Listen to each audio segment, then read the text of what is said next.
लक्षद्वीप है, अंडमान निकोबार द्वीप समूह है।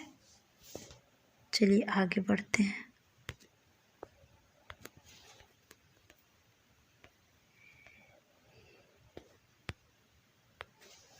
भारत का क्षेत्रफल 32.8 लाख वर्ग किलोमीटर है। ठीक है। विश्व के स्थलीय धरातल का 2.4% भाग है, यानी विश्व में जितने भी एरिया है उसके 2.4% भाग हमारे इंडिया का क्षेत्रफल है, एरिया है। इस प्रकार भारत विश्व का 7वां बड़ा देश है। क्या आपको 9वीं कक्षा की, देखिए 9वीं कक्षा में बताया गया है कि भारत से कितने देश हैं जो बड़े हैं। और देखिए आपके 11वीं क्लास में इसमें तो नहीं बताया गया है, लेकिन उसमें 9वीं कक्षा में बताया। मैं यहाँ पे लिख दी हूँ ताकि आप लोग जब भी मेरा लेक्चर वीडियो देखें तो उसको याद कर ले। कोशिश कीजिएगा कि कॉपी में इसको लिख ले। सबसे बड़ा देश की बात करें तो रूस है, उसके बाद कनाडा, USA, चीन, ब्राज़ील, ऑस्ट्रेलिया, भारत का 7वां स्थान है। और 8 स्थान पर देखा जाए तो अर्जेंटीना है 8वें स्थान पे। क्वेश्चन पूछ देता है कि भारत से बड़ा देश कौन सा है, पूछा हुआ भी है इसमें। भारत के आकार ने इसे विशिष्ट भौतिक विविधता प्रदान की। उत्तर में ऊंचे पर्वत, गंगा, ब्रह्मपुत्र, महानदी कृष्णा, कावेरी और गोदावरी जैसी बड़ी नदियां हैं। उत्तर पूर्वी और दक्षिण भारत में वनाच्छादित पहाड़ियां हैं, जबकि मरुस्थल में रेत के विस्तृत फैलाव है। देखिए दिखा रहा है कि भारत में उत्तर में, ये जो इंडिया है इसको उत्तर में बहुत बड़ा बड़ा पहाड़ है। ये राजस्थान में क्या है, मरुस्थल क्षेत्र है। ठीक है। और इसके दक्षिण भारत की बात करें तो ऊंचे ऊंचे क्या है, वनाच्छादित पहाड़ियाँ हैं। पहाड़ी पर क्या है, वन है। उत्तर में हिमालय के पर्वत, उत्तर पश्चिम में हिंदकुश, जो यहाँ पे हमारा भारत है, यहाँ पे हिंदकुश पर्वतमाला है। सुलेमान श्रेणियाँ, उत्तर पश्चिम में पूर्वांचल पहाड़ियाँ है, यहाँ पे पूर्वांचल की पहाड़ियाँ हैं। तथा दक्षिण में विशाल हिंद महासागर है, यहाँ पे क्या है, हिंद महासागर है। इसमें जिसे भारतीय उपमहाद्वीप में कितने देश हैं, देखिए बोल रहा है विशाल हिंद महासागर में सीमांकित एक बृहद भौगोलिक इकाई है जिसे भारतीय उपमहाद्वीप कहा जाता है। भारतीय उपमहाद्वीप में पाकिस्तान, नेपाल, भूटान, बांग्लादेश, भारत आते हैं। भूतकाल में हिमालय अपनी अन्य श्रेणियों के साथ एक मजबूत भौतिक अवरोधक की भूमिका निभाता रहा है। खैबर, बोलन, शिवकिला, नाथुला, बोमडिला जैसे कुछ पहाड़ी दर्रों को छोड़कर इसे पार करना मुश्किल था। हिमालय पर्वत ने भारतीय उपमहाद्वीप को एक अद्वितीय क्षेत्रीय पहचान स्थापित करने में सहायता की है। देखिए दर्रा क्या होता है, जैसे कि दो पहाड़ियाँ हैं, अगर हमको इस देश से उस देश में जाना हो तो बीच वाली जो क्षेत्र होती है, जाने की जो रास्ता होती है, वही दर्रा कहलाती है। ठीक है।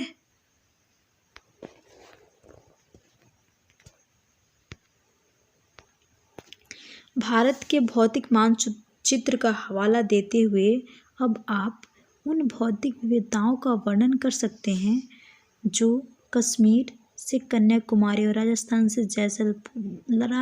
में जैसलमेर से मणिपुर में इम्फाल तक यात्रा करते समय आपके मार्ग में आएंगे।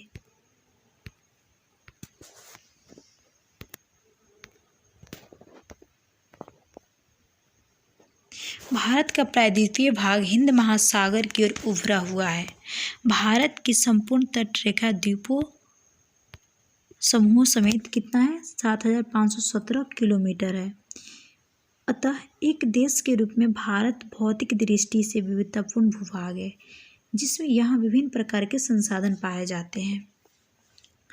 भारत एवं उसके पड़ोसी। भारत की स्थिति की जांच करें, आप देखेंगे कि भारत एशिया महाद्वीप के दक्षिण मध्य भाग में स्थित है।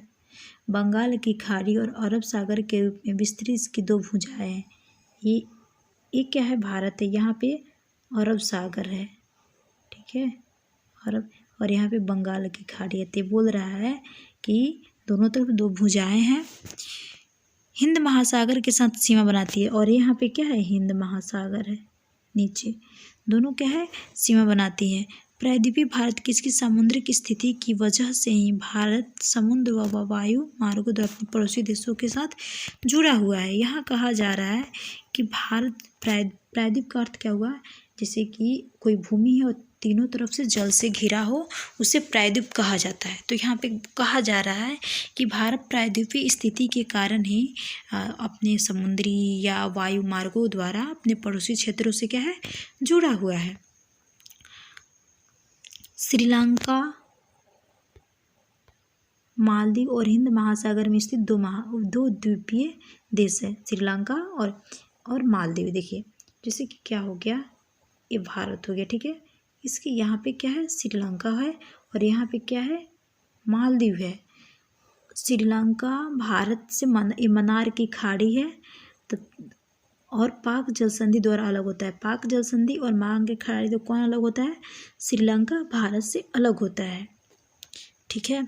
अब बोल रहे हैं, क्या आप सोचते हैं कि आज के आधुनिक युग में भौतिक दूरी अपने पड़ोसी देशों से अंतः क्रिया करने में बाधक है?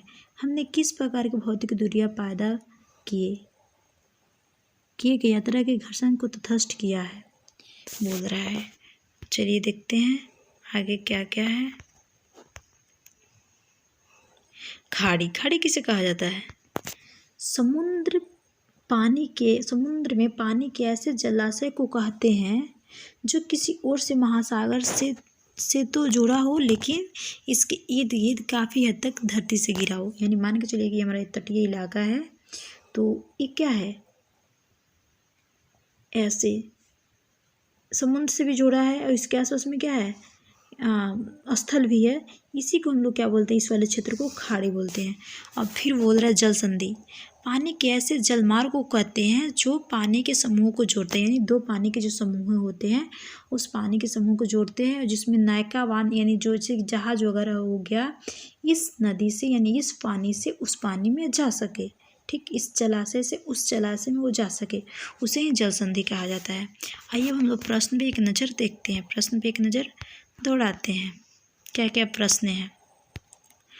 पूछ रहा है, निम्नलिखित में से कौन सा अक्षांशीय विस्तार भारत के संपूर्ण भूमि के विस्तार को प्रासंगिक करता है? देखिए मैं आप लोग से बताई थी, तो इसमें कौन सा आंसर हो जाएगा, इसमें आंसर हो जाएगा डी, 6 डिग्री 45 मिनट उत्तरी अक्षांश से लेकर के 37 डिग्री 6 मिनट उत्तरी अक्षांश तक, ठीक है। फिर पूछ रहा है, किस देश की भारत के साथ सबसे लंबी स्थलीय सीमा है?